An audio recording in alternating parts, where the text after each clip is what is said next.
Assalamualaikum warahmatullahi wabarakatuh. Saya Surya Zainul dengan NIM 61211002. Di sini akan mengerjakan presentasi laporan PLP 1 dengan dosen pengampu Bapak Tony Setiawan.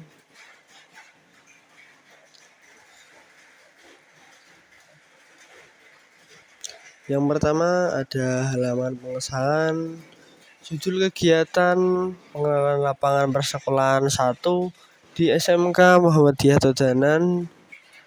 Nama Surya Zainul, NPM 61411002. Sekolah Mitra SMK Muhammadiyah Todanan, alamat sekolah Jalan Todanan Blora, Padas. Waktu kegiatan saya buat agak panjang karena kondisi yang cukup lama juga. Selanjutnya ada kata pengantar.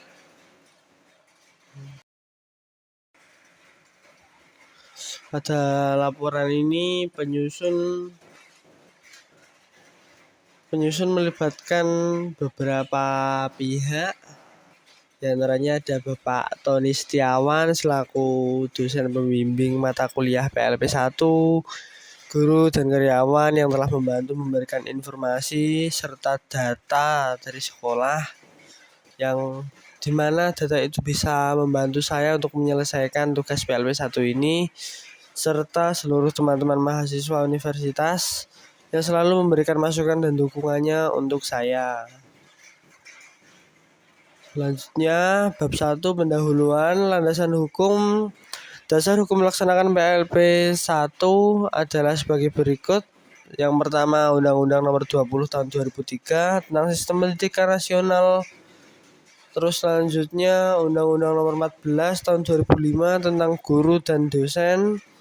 Nomor 3, Peraturan Pemerintahan Nomor 19 Tahun 2005 tentang Standar Nasional Pendidikan. Nomor 4, Peraturan Pemerintahan Nomor 74 Tahun 2008 tentang guru. Nomor 5, Peraturan Pemerintahan Nomor 17 Tahun 2010. Nomor 6, Peraturan Menteri Pendidikan Nasional Nomor 16 Tahun 2007 tentang Standar Kualifikasi dan Kompetensi Guru. Nomor 7, Peraturan Menteri Pendidikan Kebudayaan Nomor 13 Tahun 2019 tentang Pendidikan Profesi Guru. Nomor 8, Peraturan Menteri Pendidikan dan Kebudayaan Nomor 20 Tahun 2016 tentang Standar Kompetensi Lulusan Pendidikan Guru. Nomor 9, Peraturan Badan Standar Nasional Pendidikan tentang Standar Kompetensi Guru. Nomor 10, Peraturan Lembaga Pendidikan Tenaga Kependidikan tentang pengenalan lapangan sekolah. Dan nomor 11, ada pedoman pengenalan lapangan persekolahan dari Kementerian Pendidikan, Riset, dan Teknologi. Selanjutnya, di latar belakang pengenalan lingkungan bersekolah berdasarkan teori belajar mengajar yang menekankan pentingnya pengalaman langsung. PLP membantu guru mengembangkan kemampuan profesional. Selain itu juga PLP fokus pada pengembangan kompetensi guru.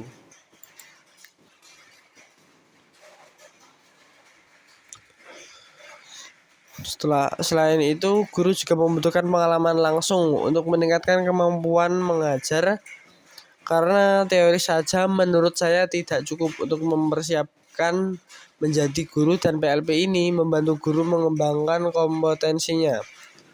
Selain itu juga PLP membantu guru memahami kebutuhan dunia kerja yang berada di lapangan. Selanjutnya C, tujuan PLP 1. PLP 1 bertujuan untuk meningkatkan kemampuan dan juga aktivitas pendidik dengan mengikuti beberapa kegiatan persekolahan sebagai berikut. Yang pertama, mengenal lingkungan sekolah dan komunitasnya. Yang kedua, mengembangkan kemampuan profesional guru. Yang ketiga, meningkatkan kesadaran dan komitmen belajar. Nomor 4, pengamatan langsung kultur sekolah. Nomor 5, pengamatan struktur organisasi dan tata kelola di sekolah. Nomor 6, pengamatan peraturan dan tata tertib sekolah. Nomor 7, pengamatan kegiatan-kegiatan seremonial formal di sekolah. Contoh seperti upacara bendera, rapat, briefing. Nomor 8, pengamatan kegiatan-kegiatan rutin berupa kurikuler, kokurikuler, dan ekstrakurikuler. Dan nomor 9, pengamatan praktik-praktik pembiasaan dan kebiasaan positif di sekolah. Selanjutnya, opsi D, manfaat PLP 1. Setelah menjalankan kegiatan PLP 1, ada beberapa manfaat. Antara lain, yang pertama, meningkatkan kesadaran profesional. Yang kedua, mengembangkan kemampuan mengajar. Yang ketiga, meningkatkan kompetensi pedagogik. Nomor 4, mengenal lingkungan sekolah. Nomor 5, mengembangkan kemampuan komunikasi dan interaksi. Nomor 6, meningkatkan kesadaran akan pentingnya pendidikan. Nomor 7, meningkatkan kualitas pendidikan. Nomor 8, mengembangkan kemampuan guru. Nomor 9, meningkatkan kesadaran profesional. Dan nomor 10, mengembangkan lingkungan sekolah. Nomor 11, mengembangkan kemampuan observasi dan analisis. Nomor 12, mengembangkan kemampuan refleksi dan evaluasi. Nomor 13, mengembangkan kemampuan aplikasi dan inovasi. Nomor 14, meningkatkan kesadaran akan peran guru. Serta nomor 15, mengembangkan kemampuan kerjasama. Selanjutnya, bab 2, hasil observasi. Pada bagian A terdapat sejarah dan deskripsi umum sekolah. SMK Muhammadiyah Tudanan atau sering dikenal dengan sebutan SMK Muhada adalah sebuah sekolah menengah kejuruan yang terletak di Kecamatan Tudanan, Kabupaten Blora, Jawa Tengah. Sekolah ini berstatus swasta dan dikelola oleh yayasan yang ada di Desa Tudanan ini. Sekolah ini berdiri pada tahun 2011 yang memiliki 2 jurusan hingga saat ini. Namun, pada satu jurusan terdapat jurusan lain atau bisa disebut 2-in-1. Contoh seperti pada jurusan TKR yang ditambah seperti jurusan TSM dan juga pengelasan. Selain itu ada juga jurusan akuntansi dan keuangan lembaga yang ditambah dengan teknik komputer serta jahit. Yang pertama, ada jurusan TKR atau teknik kendaraan ringan, adalah salah satu jurusan yang ada di sekolah yang memfokuskan pada pengajaran tentang perawatan, perbaikan, dan pengembangan kendaraan ringan seperti mobil dan kendaraan lain. Jurusan ini bertujuan untuk menghasilkan lulusan yang kompeten dan siap bekerja di industri otomotif, utamanya nanti pada saat mencari kerja waktu sudah lulus. Selanjutnya, yang kedua ada jurusan AKL, akuntansi keuangan lembaga, adalah jurusan yang memfokuskan pada pengajaran tentang akuntansi, keuangan, dan manajemen keuangan lembaga. Nah, pada jurusan akuntansi ini biasanya rata-rata yang mengambil adalah siswa perempuan. Namun ada banyak juga siswa laki-laki yang ikut mengambil jurusan akuntansi tersebut. Selanjutnya, opsi B, pengamatan kultur sekolah. Yang pertama ada pembiasaan apel pagi di halaman sekolah sebelum jam pembelajaran. Termasuk kegiatan rutin yang dilakukan di SMK Muhada terutama pada pagi hari sebelum memulai kegiatan belajar dengan tujuan meningkatkan kedisiplinan siswa, akan kesadaran akan waktu, mengembangkan rasa tanggung jawab dan kesadaran akan tugas, serta meningkatkan semangat dan motivasi belajar.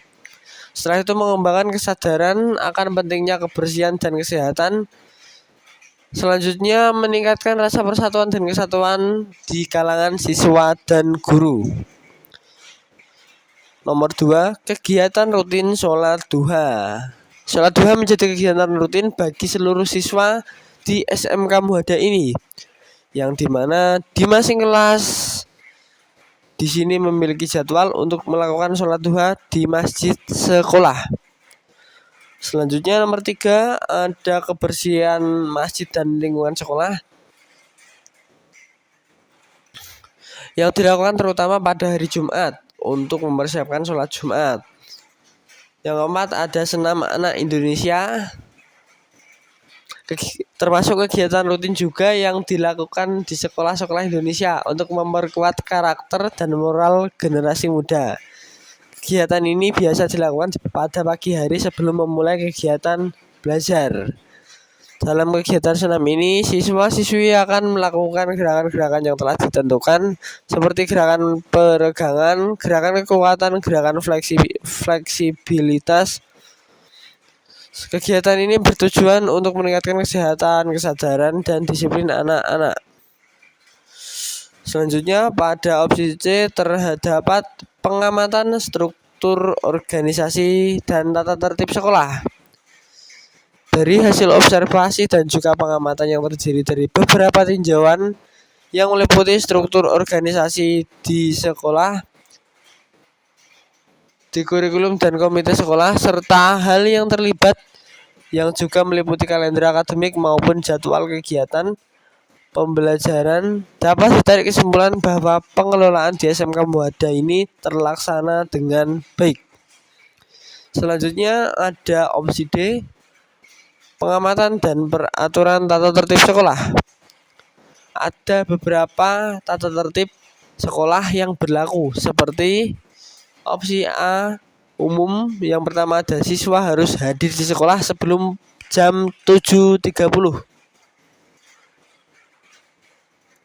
Selanjutnya nomor 2, siswa harus mengenakan seragam sekolah yang rapi dan bersih.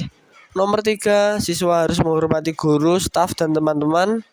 Nomor 4, siswa tidak boleh membawa barang-barang yang tidak diperlakukan ke sekolah.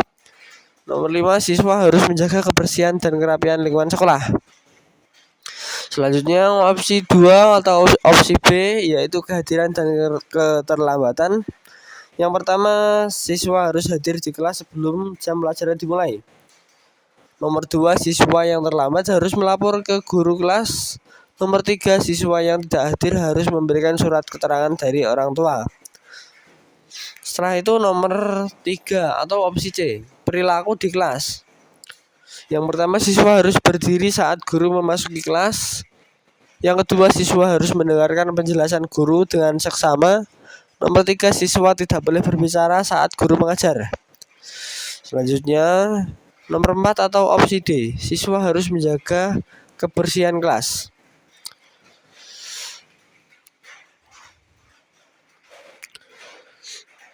Yang